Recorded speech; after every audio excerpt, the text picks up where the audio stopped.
hinahanap mo? Dito ka na sa sigurado! Mula sa mga istoryang nagbibigay ng inspirasyon hanggang sa mga kwentong may dalang solusyon. Mga balitang pampagaan, pakiramdam at pampaganda ng araw.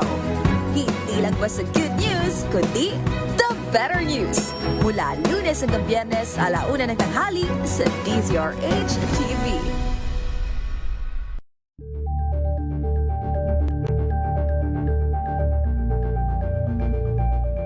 Sa pagbabalik tanaw sa 87 taong legasiya ng DZRH, napagtagumpayan na ng kauna-unahang himpilan ng radyo sa Pilipinas ang iba't ibang pagsubok, kabilang na ang bangungot noong panahon ng ikalawang digmaang pandaigdig. Impormasyong naihatid ng himpilang KZRH ang siyang naging kaagapay ng mga Pilipino at nakasama hanggang sa nakamit ang kalayaan. At nang muling mapas sa kamay ng mga Pilipino ang kasarilan, nagbukas din ang panibagong yugto para sa himpilan. Mula sa KZRH na kalaunay naging DZRH, ang mga balita at impormasyon ang nagsilbing gabay ng mga Pilipino. Pilipinas! 7 minuto na ho, makalipas ang 5:00. Makinig ng mga balita at maaanghang na kuro-kuro sa radyo. Sa tamang balita, tama sa bayan, tambayan. With Raymond Danpaas at Romel Fuertes sa paghahatid ng tamang balita at talakayan sa Tambayan.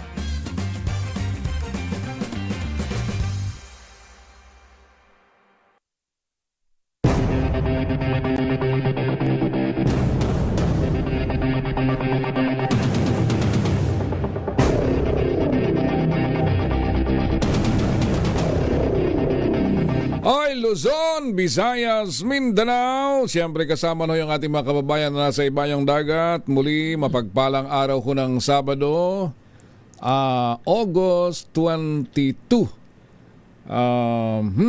Kasunod lang ito kahapon, holiday dahil ito yung ika-43 taong anibersaryo ng kamatayan ni Ninoy. Kami ang inyong makasama. Ako si Raymond Danpaas At Romel Fuertes. para sa DZRH, una sa Pilipinas. Una sa Pilipino. Magandang umaga sa iyo, paring Romel. Good morning, paring Raymond. Yun, medyo nagpapaalala tayo dahil medyo kahapon maganda yung araw. And expect daw mga... Dalawang araw pa rin na maganda ang panahon. Expect daw na medyo ganito. Kaya lang, may bagyo na naman na parating papasok sa Philippine Area of Responsibility sa Lunes. Do kung maging bagyo daw dito, ang pangalan niya ay si Obet. Bagyong Obet na Agosto pa lang, nasa letter O na tayo. Pero paring Raymond, habang inaantabayanan natin ang pagpasok ng panibagong bagyo, ang mga kababayan natin sa probinsya ng Bulacan at Pampanga ay lubog pa rin sa baha. Ay Malaking marami bahagi. pa. Oo, kasi nga ho, itong maraming lugar ho dyan sa Pampanga at sa Bulacan na kung kailan tapos na ang tag-ulan. Yes. At Doon saka- naman tumataas ang tubig Saka pa baha. lang tumataas yung tubig baha dahil yan, babawaan yung tubig Yes. galing sa bundok ng Nueva Ecija, ng Bulacan mismo at saka ng mga matataas na Doon pa parte lang ng Pampanga. bumababa yung tubig sa mababang lugar. Oo, kaya kita mo yung palang nakita ko yung video at saka picture ni Senator Lito Lapid nung isang araw na namigay sila ng tulong dyan sa kanilang mga kabalen, baha talaga. Grabe. Ang taas nung tubig baha pa. At ang lungkot nun, yung kulay ng tubig iba na. Tsokolate. Naglulumot na. Kasi di ba almost 2 weeks na dire-diretso ang ulan.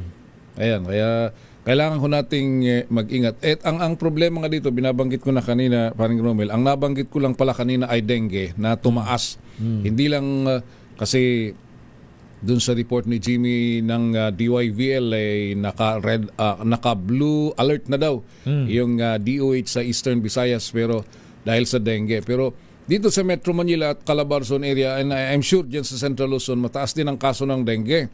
At maliban sa dengue, yung Ayan. leptospirosis pa. Leptospirosis. Yan, isa Oo. sa inaantabayanan ng lahat yan, ha? Mag-ingat tayo sa leptospirosis. Idagdag na natin yun, yung leptospirosis, kaya kailangan ito ng pag-ingatan. Dati, dito lang sa Metro Manila yan, naririnig yung, kasi nga medyo itong klase kasi ng tubig baha dito iba. No? Sa probinsya kasi malinis man yun. Pero ngayon, hindi na rin.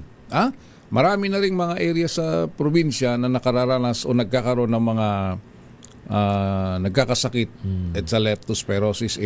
Parehong deadly yan. Yan, yes. Yung leptospirosis, deadly yan. At pinapaalala natin, Pati paring dengue. Raymond, sa mga kababayan natin, lalo na yung mga hindi nakaiwas na lumusong sa baha, na magpunta kayo sa mga health center. Yun yan. Sa yan. inyong mga barangay, kasi meron talagang budget na inilaan para sa procurement ng gamot, antibiotic laban sa leptospirosis, yung doxycycline. Ayan, meron yan. Pero no, Kasi pumunta lang kayo marami sa mga barangay. nagtatanong, parang Raymond, pwede na ba akong uminom ng doxycycline kahit na hindi pa ako nagpapacheck up? Wala ang ano. Wala. Wala pang nararamdaman. Yes, I mean yung mga kababayan natin na talagang hindi naiiwasang lumusong. Right away ba pwede na akong uminom? Di ba? Oo. Ayun, yun yung maiging siguro. Nakikipag-ugnayan kayo doon sa inyong mga Kasi doon sa amin, paring Raymond, sa barangay namin, pinapaalalahanan ng chairman na yung mga lumusong nga sa baha ay pwede nang magpunta. At uminom na ng Uminom gamot. ng doxycycline, parang precautionary measure. Preventive. preventive, oo. Yan. Ayun na. Tama yan kasi ito kailangan kumilos-kilos yung mga barangay officials ngayon. Ngayon, kung halimbawa nga pagpunta nyo sa health center at sa mga barangay at hihingi kayo ng doxycycline, tapos sasabihin, walang supply medyo magtaka na kayo sapagkat talagang merong budget na inilaan para dyan ang Department of Health. At yung supply pre-deployed na bago itong Yes. bago itong nangyari yung baha-baha na ito. Bago pumasok ang panahon ng tagulan. Oo, nandyan na yan. Pero I'm sure naman, paring Romel, alam, ngayon, ang tawag natin dito, listo ngayon ang mga barangay. Maraming barangay ang listo. Yes. Kasi alam mo na. Malapit na naman ang barangay election. Wag ganun. Malapit lang ang barangay election November 2, supposedly, doon sa schedule, ay banggitin ko lang ito dahil November 2 dapat itong taon na to ang barangay election. Pero last week nag-propose si Senator Chis Escudero ng postponement. I-reset na naman. I-reset sa 2028 at hahabaan daw yung term of office nila na gawing 5 taon yung mga barangay. Nakita ko dun sa schedule na ibinahagi, ano bang araw ngayon? Kahapon. Abay, may hearing na sa Lunes. Alam mo nung oras di ba ang impeachment May alas 10? impeachment tayo, di ba? Lunes hanggang Miyerkules. Di ba ang sabi nila, ang aga naman alas 10. Huwag kayong magtaka. Ang hearing ni Senator Chis Escudero sa Lunes, alas 8 ng umaga. Aba, talaga. Alas At ang 8. tatalakayin yung kanyang mungkahi. Yung kanyang panukala na resetting or postponement ng sa barangay election. 2028. Kaya, sabi ko mukhang napakaano to kaya ngayon maninimbang na kayo. Pero yung kung ano man yung mga sinimulan, yung mga barangay officials, ituloy nyo na yan. Baka mahuli kayo. Wala pang kasiguruhan as of today. Wala pang kasiguruhan kung mapupospone o hindi ang barangay election. Ito kasi kaya ang COMELEC patuloy din naman naghahanda. Yes. So November ang barangay election. November 2, 2026. Kung hindi kung mapupospone man ang doon sa nakita kong bill ni Senator Chis, 2028, November din sa 2028. So 2 taon na extension. Extra Tapos, 2 years. Mahaba rin yun. Okay, syempre. Diba? Lalo kung ikaw last termer na, abay, ma-extend bigla Yes. o wala ka man lang ginawa, Tapos ngayon nga ang gagawin ay 5-year term. Pero talaga. daming umaangal. Ang tagal nun, parang Raymond. Hindi, sabi ko nga, paring Romel, ganito lagi ang meron na tayong ready-made statement dyan eh. Itong kasi sinasabi niya na masyado daw maiksi yung 3 taon. Di ba? 3-year term lang eh. Kaya lang sabi ko, ang 3-year term maiksi kung mahusay Tama. ang barangay. Ang 3-year term Para sa mga korap at abusado. at walang kabagay-bagay na kabuhay-buhay. mga barangay officials, parang 10 taon na yun. taon na silang nananatili sa pwesto. Totoo. Oh, tama naman. Kaya kahit na para bang kung extend mo ng 5 years, Diyos ko po, okay lang kung matino. functioning. Oo. Paano kung maayos. Paano kung pupunta ka sa barangay, wala kang makita doon. Hindi mo man lang sila, makikita mo lang sila kapag may malapit na naman ang eleksyon. Haba nun, 5 years. Yun. But anyway, ano lang naman yun, proposal lang yun. Proposal lang naman. Kasi naman, totoo naman paring Romel na ideally, kasi ang frontliner naman talaga sa gobyerno is barangay. Ang barangay. Kaya kung mahusay ang isang barangay official, naku po, 5 years is too short, sa totoo lang, kung mahusay. kung korap, Kung corrupt naman, kahit 3 years is too 3 long. taon, ay naku po, it's already a lifetime, yung 3 taon. Parang national din yan di ba? Ang term ng presidente, di ba, 6 years lang, Haring Romel. Lalo na kung bigyan mo ng re-election yan. Kung matino ang isang presidente sa 6 na taon, maiksi talaga. Pero kung salbahe naman, napakahaba nung kaya 6 minsan, na taon. parang Raymond, naiisip ko dapat ang maging mindset ng mga pinuno ng barangay, lalo na yung mga chairman, sa susunod na 3 buwan or 4 na buwan, election na. Lagi dapat gano'n. Laging ganun So, ang tendency, susunod na 3 buwan, election na. Teka nga, makapagtrabaho nga ng gusto. Hindi ba? Sa isang banda, meron ding advantage Kaya nga, pero I think yung 5 years, that's too much. Too much yun. Mas mahaba pa ang termino niya kay congressman, kay mayor, kay governor. Wag. Ay di, susunod niyan, baguhin din yung kay mayor, kay congressman, kay governor, di ba? At saka yung iba pang mga local officials. So, mag-start lang na. Maraming susunod Kaya nga. Lalong lalong aakyat. Siyempre, binagbigyan nyo yung barangay. Bakit kami hindi nyo habaan? Ayan, nagtatrabaho din naman. Which is true naman. Hindi lang barangay, kahit sa local. Kasi ngayon, paring Romel, nakikita naman natin na yung pagsisimula ng pag-unlad, hindi po pwedeng umasa ka sa taas. Lagi. Sa presidente ka nakatingin. Wala yan. Kasi yung presidente, ang haba ng tatahakin pababa.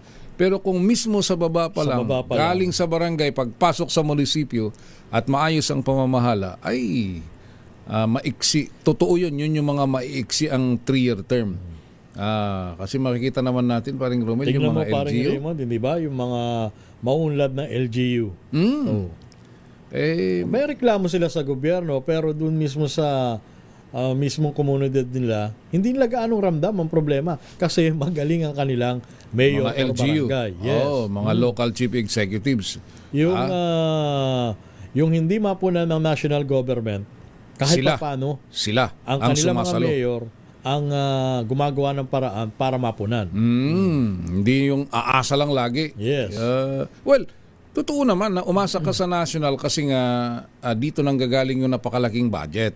Pero hindi lahat ng inilalapit sa national ay natutugunan. Pero sa local pa lang, meron din kakayahan. Meron ding kayang gawin kahit maliliit lang na bagay. Hindi yung makikita mo lang yung mga local officials mag-eleksyon din. Lalo itong panahon na ito, paring Romel, itong taghirap talaga ito. Lalong-lalo na yung, itong mga binabanggit natin, Bulacan, Pampanga. Na, Lubog. So, Wag tayo kasi magpaano doon sa yung minsan, 'di ba, yung maririnig mo yung mga kababayan natin na nakakapanayam diyan eh. Sanay na kami. Taon-taon naman 'to. Kaya nga naghanda na kami na to, ng bangka. Bahagi na ng buhay namin ito eh. Dapat hindi ganun eh. Oo. Na hindi, dapat talaga merong somebody must be accountable. Well, totoo naman. Okay lang kung yung dating baha ay yung hanggang tuhod lang. Ngayon hindi na eh. Lumalampas na ng bahay. Lumalampas na ng mismong lubog na yung bahay. Kita mo yung bahay ni Ma'am Malu, yung Villa Luisa Ano? Mabuti na lang, ikalimang palapag yun. Oo, kaya nga. Pero hindi yun inaabot. Mataas na nga. Tinaasan na nga ni Abdul yun eh. Di ba? Inaabot pa rin ang tubig for the first time. Abutin ka ng tubig na pag pumarada yung kanyang Fortuner, nakaangat na yung puwit nun eh. Ibig sabihin, mataas. Tapos inaabot pa ng tubig. Talagang At ganon. pag ikaw ay nakakaranas ng mga ganyang problema, ang naiisip mo, sino ba mayor dito? Yun. Sino yung mga... Sino ba ang congressman dito? Sino ba yung mga local officials na dapat tumingin dyan? At sino ba yung pamilyang nagtayo ng kalaki-laking subdivision na yan, lahat ng daanan ng tubig hinarangan? Di ba? O kaya sino yung nagtayo ng isang mall na hindi man lang inalintana yung mga dapat inintindi yung mga daluyan ng tubig. So anyway, huwag tayong magpakampante sa ganun dahil ang problema ng pagbaha ngayon, dati paring Romel, dito lang sa Central Luzon, Metro Manila. Ngayon, pati sa probinsya eh. Saka dati, parang Raymond, tolerable eh. Oo. Pero ngayon talagang, grabe.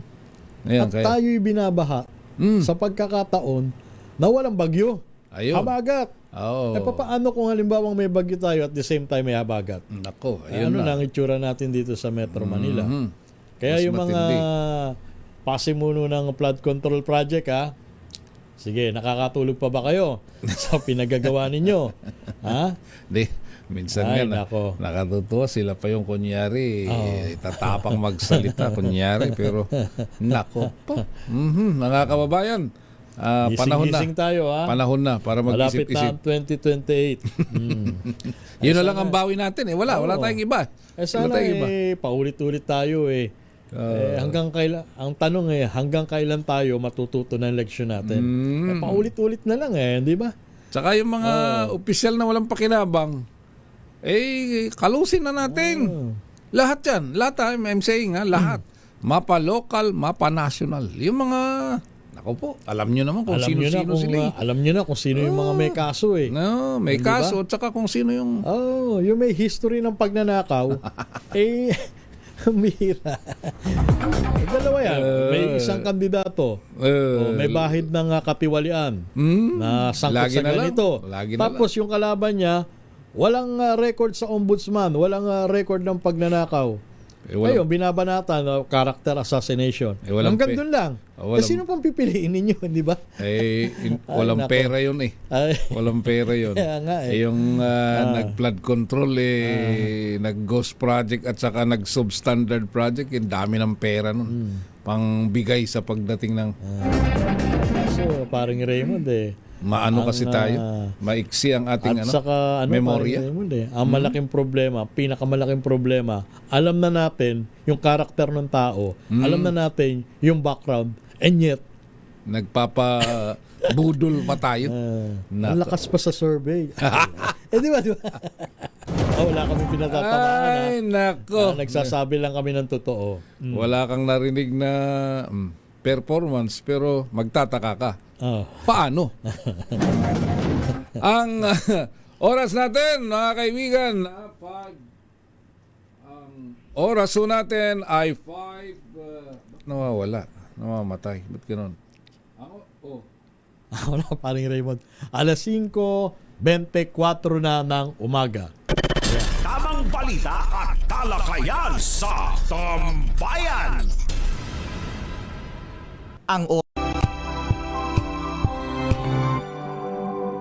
Sa lahat ng bagay, simula pa lang, siguraduhing max protection na. Kasi pag kulang ang proteksyon, baka madaling masira. Sa ngipin, dapat may max protection din. Max sa halaga ng unique toothpaste. With Max Protect Formula, help stop cavities before they start, while keeping breath fresh. Try Unique Maximum Fluoride Protection. Para max alaga, max protektado. ACS. May nagbago. May arte. May budget. Akala nyo lang yon. So solid. White Rose Papaya. Wow. White Rose. White Rose Papaya. Wow. White Rose.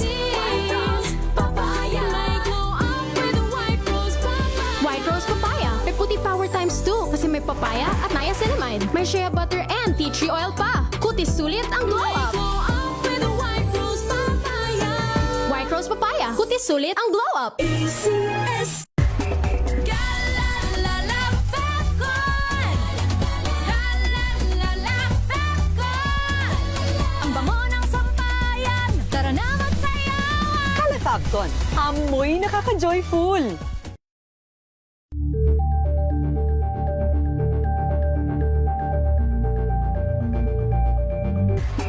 Galalala Fecon. Galalala Fecon. Ang bango ng sampayan. Tara na magsayawan. Calefacton, amoy nakaka-joyful.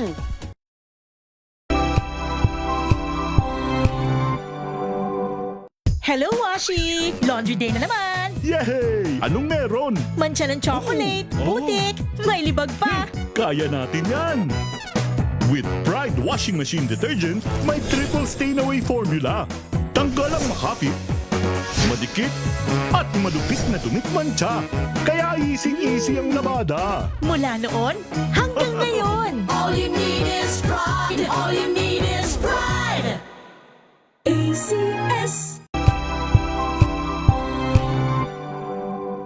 Ngayong ika-87 taon ang kauna-unahang himpilan ng radyo sa Pilipinas, ang DZRH, patuloy pa rin magbabalita, magseserbisyo at magbibigay pag-asa sa iba't ibang sulok ng bansa. 1994 nga nang inilunsad ng One Nation, One Station sa inisyatibo ni NBC Media Group Chairman Mr. Fred J. Elizalde. Naabot ang nasa 97% ng populasyon sa Pilipinas gamit ang nationwide satellite broadcast. Patunay ang 20 relay stations mula Luzon, Visayas at Mindanao sa patuloy na dedikasyon ng DZRH sa loob ng maraming dekada.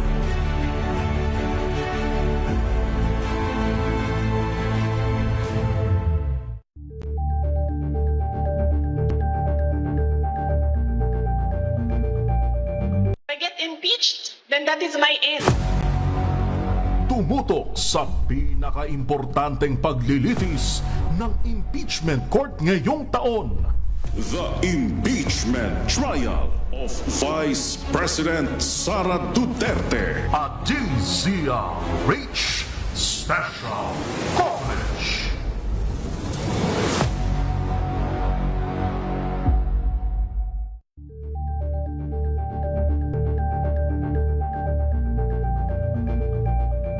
Kasabay ng mga hamon at pagbabago sa paglipas ng panahon, nananatiling tapat ang DZRH sa paghahatid ng serbisyo sa publiko. Mas pinalawak ang pagpapaabot ng balita at impormasyon, hindi lang sa radyo, kasama na rin ang telebisyon, live streaming at social media para ihatid ang mga kwentong makabuluhan at napapanahon saan ka man naroroon.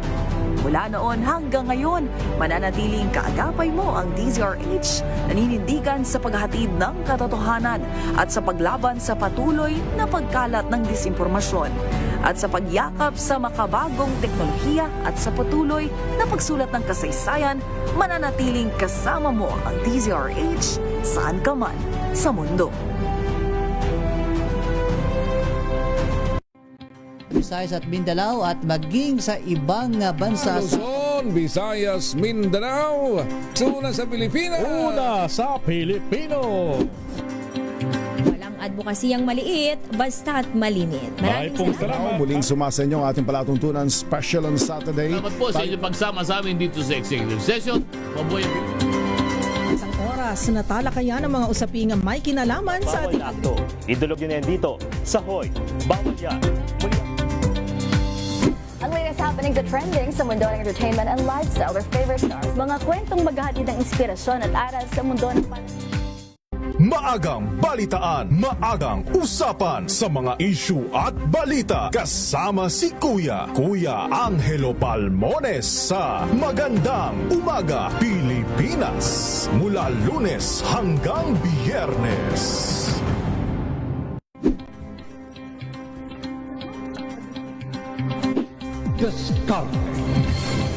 At maraming salamat po sa mga ingrang Agri-Asenso hanggang sa susunod. 4:05 na po ng inyong paboritong programa ang DZRH Boom Balita ngayong araw ng Sabado.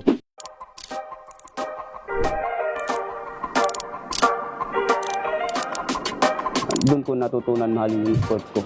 Dahil malaking tulong talaga sa akin. Dahil hindi po ako kaya paaralin ng magulang ko. Dahil sa sobrang hirap namin tayo, magsasaka lang kami. Tapos bata pa ako, magsasaka na ako. Doon minahal ko siya, sabi ko, mas madali pa itong gawin kaysa magsasaka. Ina-target mo ang Olympics.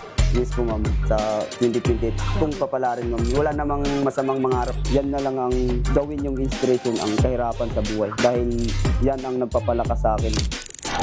Hi, ako po si Arlan Arbuis, Philippine Marathon Runner. Inimbitahan ko po kayo na manood sa aking interview sa Matchpoint. Mabuhay ang atletang Pilipino. Gabi sa lahat ng mga nanonood at nakikinig sa atin. Thank God it's Good evening, Metro at Mega Manila. Magandang gabi Pilipinas, Metro and Mega Manila. Extension sa DZRH at RHTV. Samahan Ay, Pilipinas, balik ho tayo sa ating balitaan. 5:32 na ng umaga. Tamang balita at talakayan sa Tambayan. Muling ililipat oras ng impeachment trial kay Vice President Sara Duterte. Kinumpirma ni Senate President Sherwin Gatchalian na nagkaroon na ng konsensus sa mga senador na baguhin ang kanilang daily schedule at ilipat sa umaga ang regular legislation session at sa hapon naman ang impeachment hearing. Layunin nito na makapaglaan ng mas mabang oras sa impeachment hearing upang mapabilis din ang paglilitis at maiwasan na umabot pa ito hanggang sa susunod na taon. Ayon kay Gatchalian, target na simula ang bagong schedule tuwing hapon sa susunod na linggo. Makibalita muna tayo sa Pag-asa DOST. Kumusta ang lagay ng ating panahon at yung sinasabi na may papasok ng bagyo sa PAR sa Lunes? Nasa ating linya si Pag-asa forecaster Obet Badrina. Ka-Obet, magandang umaga. Once again, welcome sa DZRH. Magandang umaga po, gayon sa lahat ng mga tagapakinig natin. Magiging maulap ang kalangitan na may mga kalat-kalat na mga pagulan sa bahagi ng Ilocos Region, Cordillera, Batanes, Cagayan, Zambales, Bataan, Tarlac at Pampanga, dulot ng southwest monsoon o habagat. Habang dito sa Metro Manila at iba pang bahagi ng ating bansa, mas maliwalas sa panahon po mararanasan sa araw na ito, liban na lamang sa mga localized rain showers and thunderstorms. Meron po tayong dalawang bagyong minomonitor ngayon sa labas ng Philippine Area of Responsibility. Una po, yung bagyo na may international name na Sodel.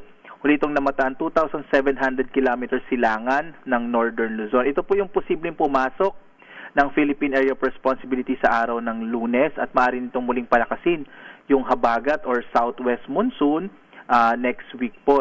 So starting mga possible po, mga Martes or Miyerkules. Samantala, yung panibagong bagyo po na nabuo lang kanina or kahapon, ay huli pong namataan 1,195 kilometers silangan ng northeastern Mindanao. Ito pong bagyong ito ay hindi natin inaalis yung posibilidad na pumasok pa rin ng PAR. Nasa may gilid na po ito sa kasalukuyan ng Philippine Area of Responsibility. Bagamat, base pa rin sa datos natin ay hindi naman ito direkta makaka-apekto sa ating bansa. So, ang mas mataas po yung posibilidad na papasok ng PAR ay yung Typhoon Sodel na nasa may silangan ng Northern Luzon. So patuloy po natin mo-monitor itong dalawang weather system nating na nasa labas po ng Philippine Area of Responsibility. Sa ngayon po, ang medyo sigurado lang tayo, muling lakas yung habagat this week, kaya asahan pa rin natin ang medyo maulang panahon. Habang ngayong araw naman ay mas mahina po yung habagat, kaya po generally fair weather yung mararanasan sa malaking bahagi ng ating bansa. At yan po ang lagay natin panahon mula sa Pag-asa Weather Forecasting Center. Obet Badrina, magandang umaga po. Maraming salamat, Obet Badrina mula sa Pag-asa DOST. DZRH Weather Bulletin.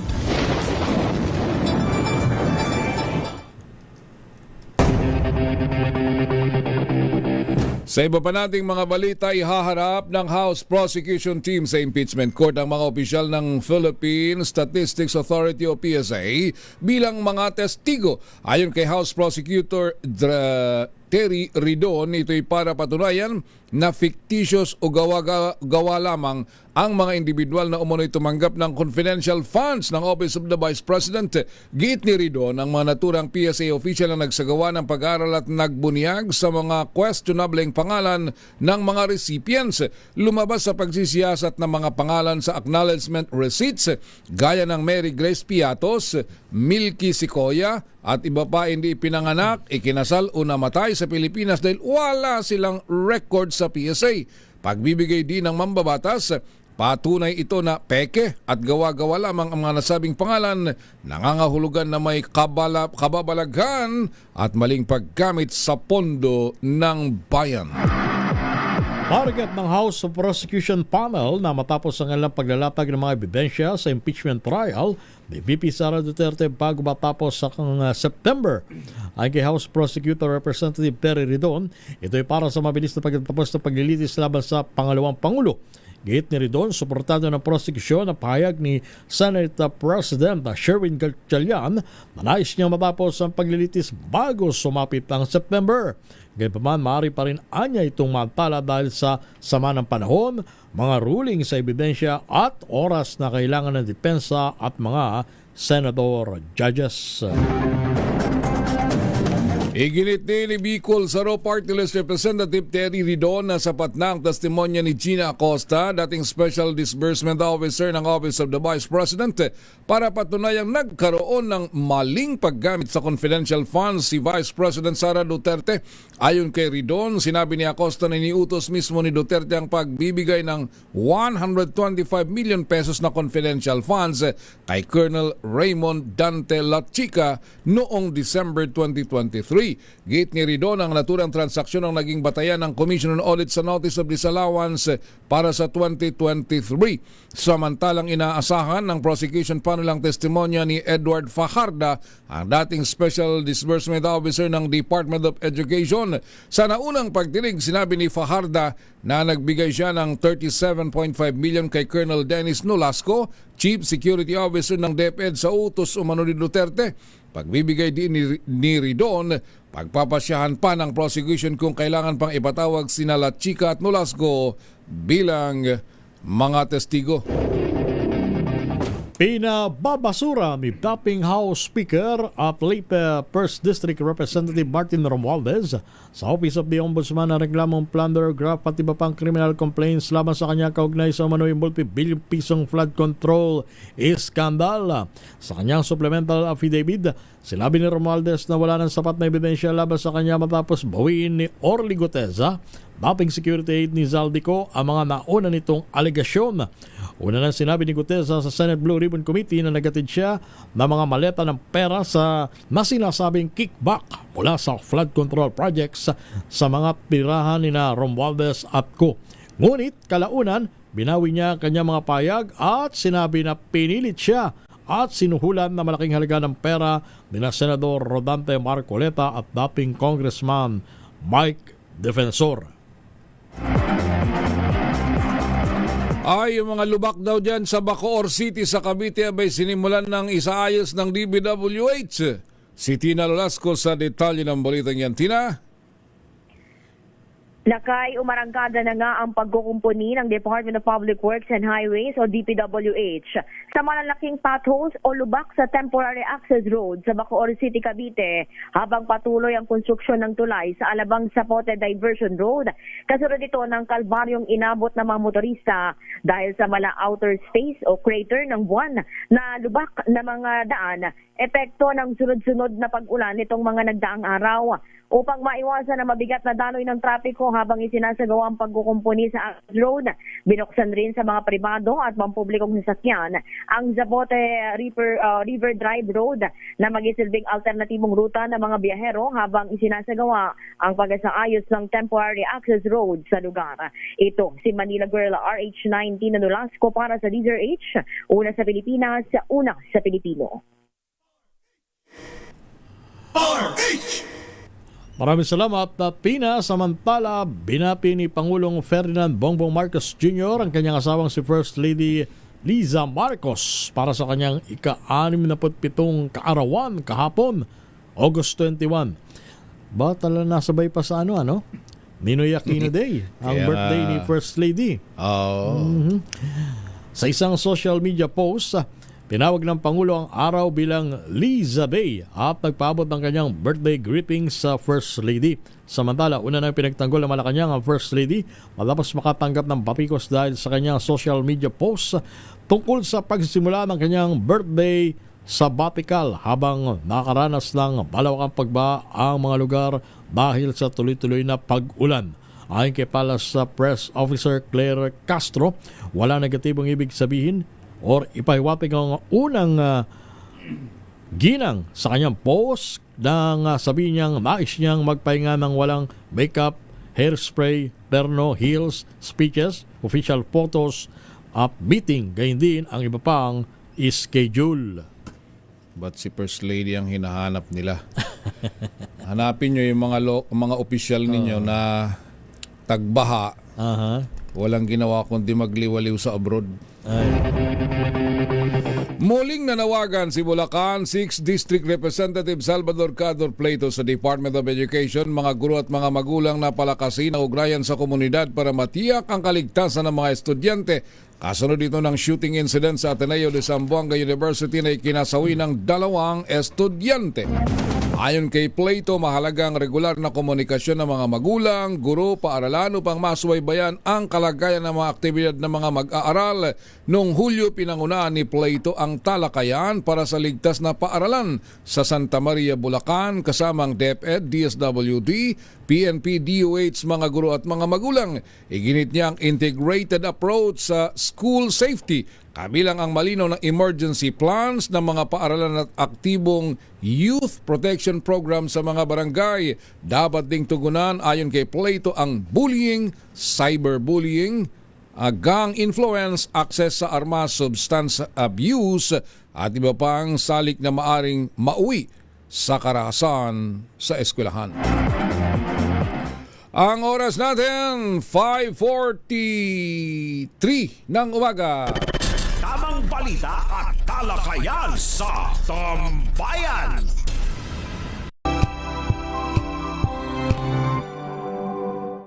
Maulan man, no worries na amoy kulog ang damit. Charm Fab Con, bangong kumakabloom, tanggal amoy kulog sa bango ng Charm. Kaya gamit ko, Charm Fab Con with Bloom Fresh Technology. Kills 99.9% of kulob-causing bacteria. May aroma burst pa of thousands of flowers and berries. Ang sampay sa loob, no amoy kulob. Bangong kumakabloom sa Charm. Charm Fab Con. ACS. Tinesting, sinuri, siniyasan. Ang resulta? Super effective ang Shield sa pagpatay ng bakterya at virus. Shield Antibacterial Soap. Believe ang mga eksperto sa Philippine Nurses Association.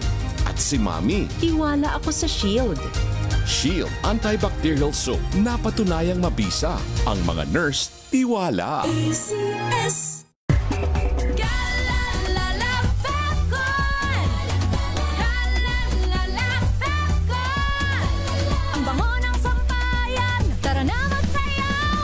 Fabcon, amoy nakaka-joyful.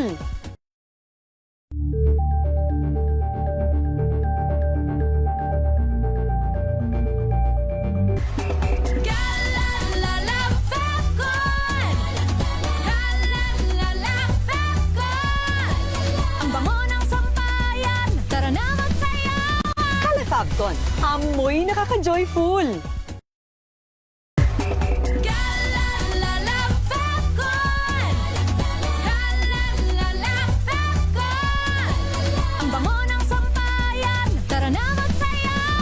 Fabcon, amoy nakaka-joyful.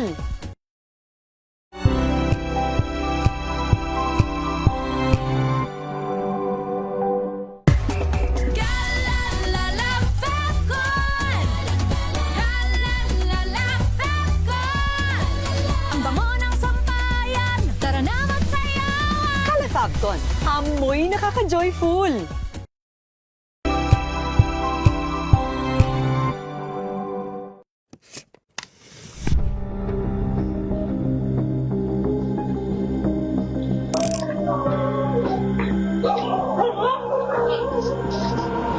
Nakakaawa yung mga delivery rider o yung mga rider na ibig sabihin yan yung last resort nila na nagmamakaawa sila na kung meron pa nga nakalagay, pera na lang kunin nyo, motor na lang kunin nyo, wag lang yung buhay ko. Ayaw natin na nagte-trending.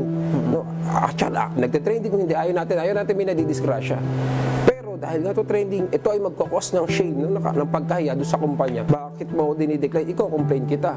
Pag kinomplain ka, tamang balita at talakayan sa Tambayan. May 14 na minuto pa bago mag-alas 6 ng umaga.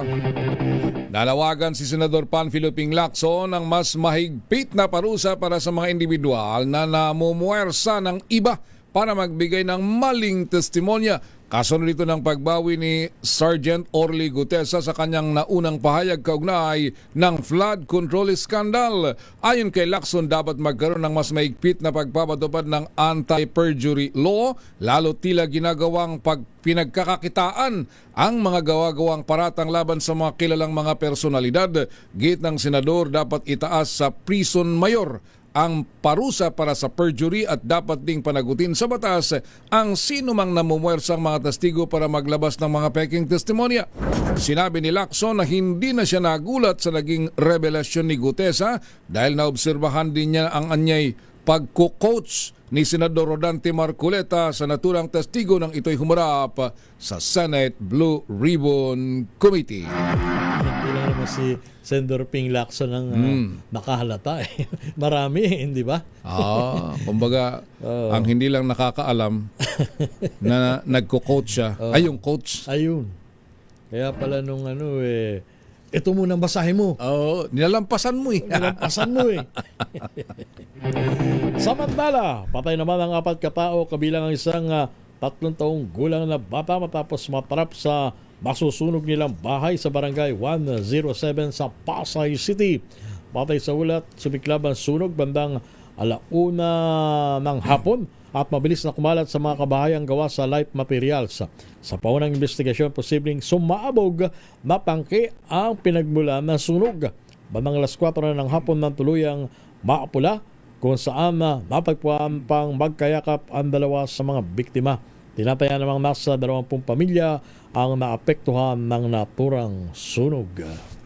Ang atin hong pakikiramay doon sa ating mga kababayang naging biktima nitong masaklap na sunog dito sa Pasay City kahapon. Naglabas ang Department of Budget and Management o DBM ng karagdagang 1.8 billion pesos na pondo para sa Philippine General Hospital, kabilang ang 800 million para sa zero balance billing. Ayon kay Palace Press Officer Claire Castro, alinsunod ito sa direktiba ni Pangulong Bongbong Marcos Jr. na palakasin ang healthcare services sa mga pampublikong mga ospital. Git ni Castro, nasa 1 bilyon ng naturang pundo ay gagamitin para sa pagbibigay ng mga serbisyong medical sa PGH. Bukod sa zero balance billing at iba pang health services, nasa 15 milyon naman ang nakalaan para sa paggamot ng dystonia Parkinsonism o lubag syndrome. Tiniyak naman ng pamahalaan ang pagpapalabas ng nasabing pondo ay alinsulod sa umiiral na budget execution rules at requirements upang masigurong magagamit ito ng tama. Lumobo ang bilang ng mga kaso ng leptospirosis sa Quezon City kasunod ng mga pagbahandala ng matinding buhos ng ulan na epekto ng habagat. Ayon sa Quezon City Epidemiology and Surveillance Division, pumalo sa 62 ang bilang ng leptospirosis cases sa syudad mula August 5 hanggang 18 kung saan 5 na ang nasawi. Mas mataas ito ng 138% kumpara sa naitalang bilang sa nakalipas na 2-week period. Gayun din sa itinakdang alert threshold. Ang mga apektadong individual ay may edad 4 na taong gulang hanggang 74 na taong gulang at karamihan sa mga ito ay kalalakihan. Kabilang sa mga tinamaan ng leptospirosis sa Quezon City ay mga construction worker, estudyante, tricycle driver, security guards, garbage collector at maging delivery rider. Dalawang lalaki ang naaresto sa magkahiwalay na insidente ng pagbabanta ng school shooting sa Cebu. Isa sa mga sospek ang umunoy nagbanta laban sa isang pribadong universidad sa Cebu City. Habang ang isa naman ay 21 anyos na lalaki na iniuugnay sa mga banta laban sa Bantayan National High School, Senior High School. Nahaharap ang mga sospek sa mga reklamong may kaugnayan sa Cybercrime Prevention Act habang nagpapatuloy ang investigasyon ng mga otoridad.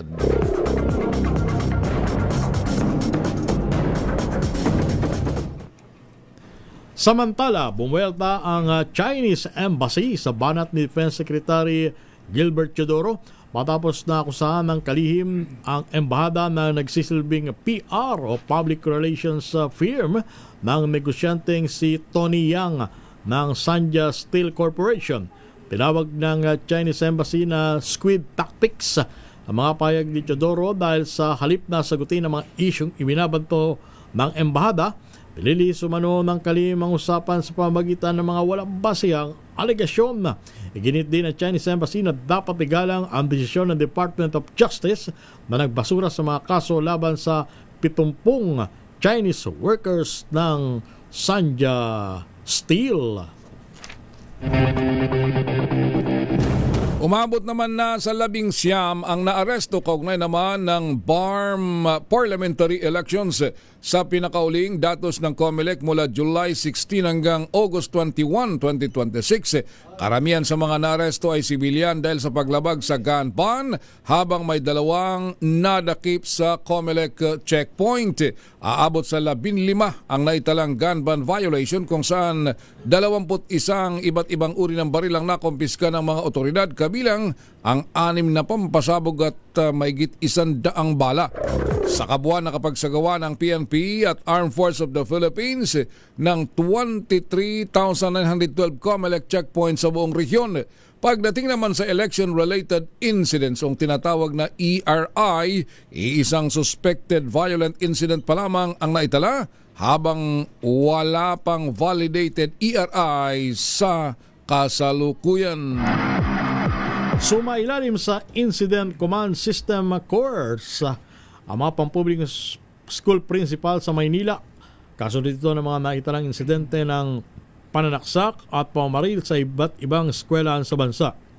Layunin ng kurso na mayanda ang mga principal sa mas mabilis at organisadong pagtugon sa anumang uri ng emergency situations. Binigyan din sa pagsasanay ang mahalagang papel ng mga pampublikong paaralan bilang mga posibleng evacuation center, staging area at medical post sa panahon ng malakiang sakuna or insidente. Sa balitang sports, kasado na sa buwan ng Nobyembre ang 3 international chess tournament sa bansa. 2 sa mga ito ay sasagawa sa Usamis habang isa naman sa Quezon City. Unang gaganapin ang 7th ASEAN Individual Championship sa November 2 at 10 sa Ascenso Misamis Occidental Recreational and Aquamarine Park at susundan ng Misamis Occidental Philippine International Championship sa November 10 hanggang 17. Ang huli naman ay ang AQ Prime International Open Championship na nakaschedule sa November 17 hanggang 26 sa May Center sa Quezon City. At sa balitang showbiz, gumawa na kasaysayan ang Broadway at theater icon na si Lea Salonga bilang kauna-unang Pinay na recipient ng Hollywood Walk of Fame star. Nakatakdang parangalan si Lea sa September 4 sa Hollywood Boulevard sa harap ng The Pantages Theater. Bukod sa naturang pagkilala, bibigyan parangal din si Lea Salonga sa Manila International Film Festival Closing Night Awards na gaganapin naman sa September 6 sa Beverly Hills, California. kilala si Lea Salonga sa kanyang Tony Award-winning performance bilang Kim sa musical na Miss Saigon at ang boses sa likod ng Disney animated characters na Mulan at Princess Jasmine.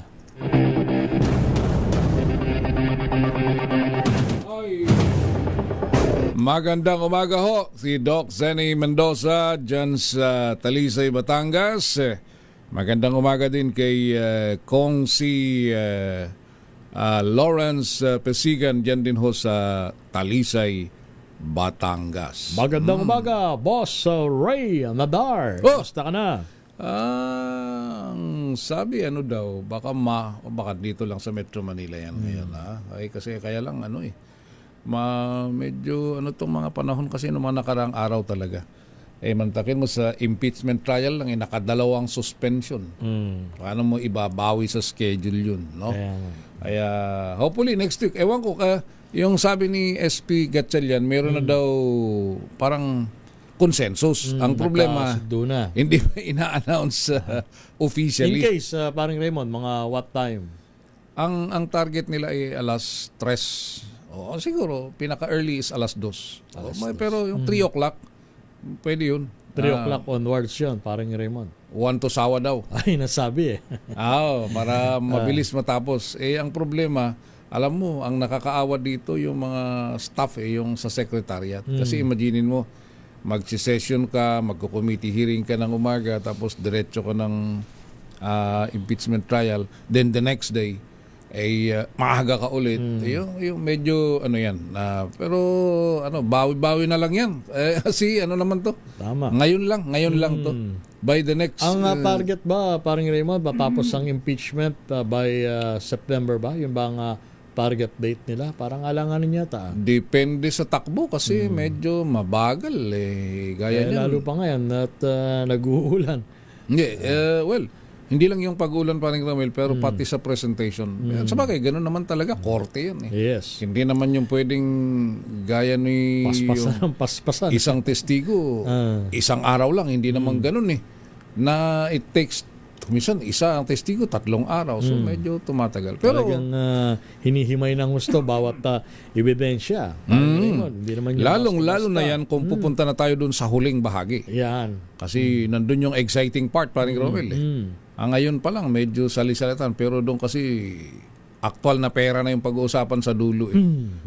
May mga, sigurado dyan, sa simula pa lang, baka hindi pa nagsasalita yung testigo, may nag-o-object na.